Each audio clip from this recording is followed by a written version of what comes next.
Hello, I'm Philip Stoughton. I'm at Apex 2024 on the Co-Young booth. I'm joined by Brian O'Leary from Indium Corporation.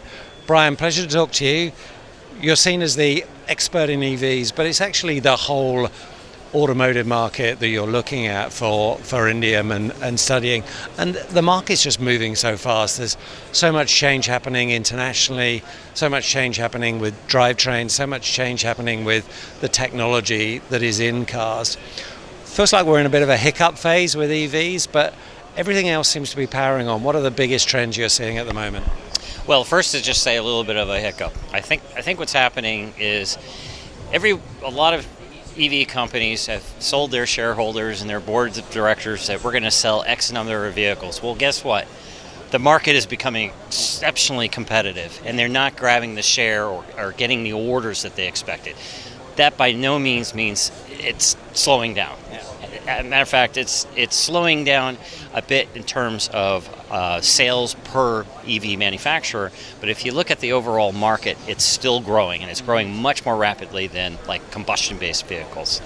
As far as technological trends, all the buzz is software-defined vehicles.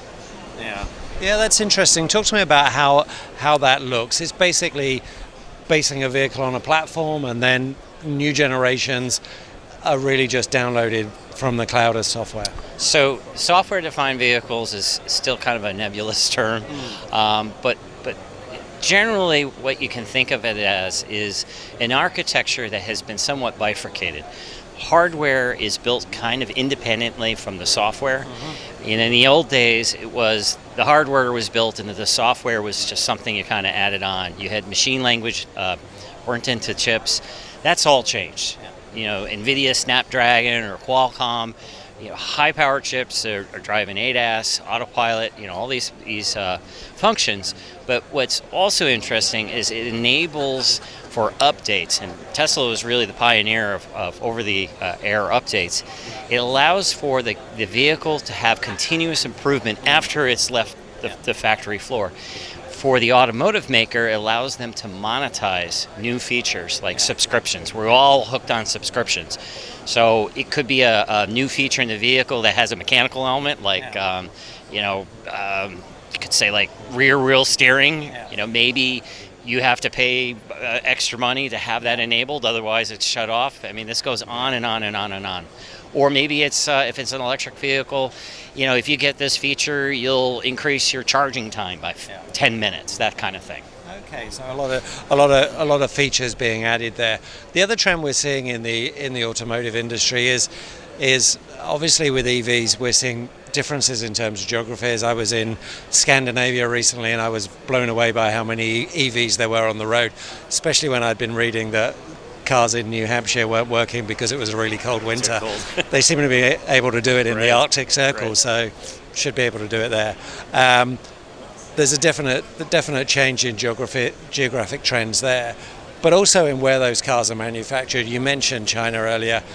Hundreds of automotive companies, like 5 big, very successful ones that are buying traditional brands, owning companies like Volvo and so forth that we think are being very European. That's a big change, and that's a big shift in the supply chain. Is that something that's happened quickly, and is that something that you see continuing? It's happening in breathtaking speed. If you look at really most, if not all, Western legacy automotive manufacturers, they should all be worried. They are worried. They're worried because the Chinese they've been at this for some time. I mean, Tesla obviously was the pioneer, but the Chinese have put massive investments into their own domestic automotive manufacturing. A lot of them are full 100% EV, so they're not distracted between, I'm trying to support 2 or maybe even 3 different platforms. The focus is incredible. And because EVs for a large part are based on electronics, the barriers, and we've talked about this before, the barriers of entry are relatively low from a historical perspective in automotive. So hundreds, yes, there's last count over 400 EV manufacturers in China, and a lot of them are not profitable, but there are a few that are rising to the top. And as we were discussing, some that are making exceptionally good product, winning awards in foreign auto shows. Everybody should be looking to the Chinese right now as to how the future is going to look. Yeah, and when we look at what they're doing in terms of their own vehicles, but they're doing parts for other vehicles as well. They're involved in the whole supply chain now. So there's a dependency there on Chinese supply chains that we're actually seeing people move away from in other industries. It's a curious dynamic at the moment.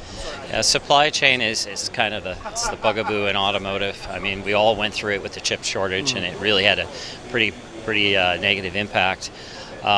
You're seeing a greater degree of regionalization of the automotive industry.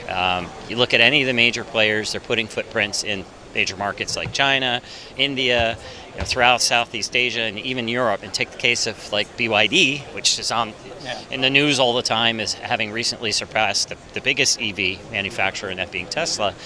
They set up manufacturing in Indonesia. They got a plant going up in Hungary. There's talk about India. They were in Mexico about a month ago scouting out a location. So they're serious. They're looking to have a global footprint. And I think anybody, and it's an old model. I mean, all the big legacy guys have done that as well. But to be successful, you have to be able to locally source the components, the inputs into the vehicle to be competitive. Yeah, and then they have to be both global but also agile at the same time. It's that speed that's really important. And as you say, I think we're used to a cycle in internal combustion of new models every 7 years. It's probably every 7 weeks or 7 months in the EV market because it's moving much faster. Indium don't hire you to do this just for fun because they want to learn about those markets. They're doing it because they want to be well informed as to what that industry needs in terms of technology. What do you, as you look into what's going on in the industry, what does that mean in terms of soldering and the products that you have to produce? That's it. One word. It's reliability. Since we've been talking about the case of China, I think this is a good example. You've got a lot of brands that don't have really any brand recognition, like BYD. I think a lot of people have still yet to even hear of the company. To be successful in a foreign market, you pretty much cannot have field failures. Why? Because, well, first of all, you don't have the network of dealerships and repair facilities. A lot of markets, you don't have people who are skilled or trained on fixing vehicles. I'll give a great example. SAIC's MG, iconic British brand owned by the Chinese, is going through a bit of some trauma right now, or drama, I should say, within the UK market because there's vehicles that have failures. They don't have a means to fix them, or at least fix them in a reasonable way. And you know how quick you can destroy a brand. It only takes one person to tell 10 other people that, hey, this isn't working out great. Probably more expletives in that statement. So I think and it's not just a lesson for new entrants, but it's also lessons for the existing legacy guys. I mean, they're struggling as well with field failures and issues. And it really, I think, stems from the fact that most of these companies have a skilled labor force trained on mechanical engineering. Now, to be successful in EVs, you not only have to have electrical engineering, you have to have battery, science and chemistry, and software. So these are all new disciplines within the automotive industry, and it's a tough struggle. Yeah, it's a complete pivot for the industry, in fact, isn't it? It's a complete change in their skill set. They're changing their business models. Sales models are changing. There's a lot more direct-to-consumer sales. It's a very dynamic, reorganizing supply chain, and it's going to have an impact everywhere, including for suppliers like you at Indium.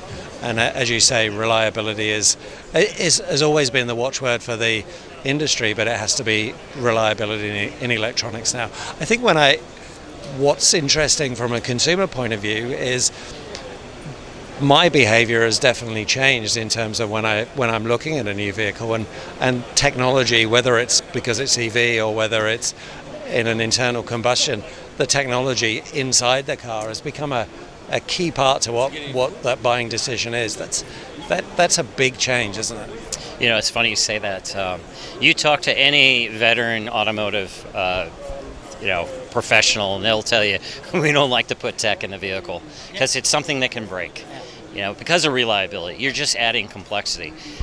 That is yet another aspect of this industry that's turned on its head. And I think it was, you had mentioned Volvo, I think it was Polestar, same group. They did a survey of American consumers. It's been a couple of years now, but what are the main reasons you buy an EV? And they had things like, saving the world, to reducing the amount of energy, to, yada, yada, yada. And the number one reason that America, at least this polling, were buying an EV was for the tech. They want the gizmos. And a lot of people, you talk to Tesla owners, they love their Teslas because of the tech. The tech is outstanding. So, and that is the future, but it kind of goes against the grain of automotive. And of course, the more stuff you add in, the more complexity, it's things that can go wrong. And that's part of the struggle of this industry. So reliability becomes a bigger factor. Brian, always a reliable source of information. Thanks for stopping by to chat, and look forward to talking again soon. Thank you. All the best.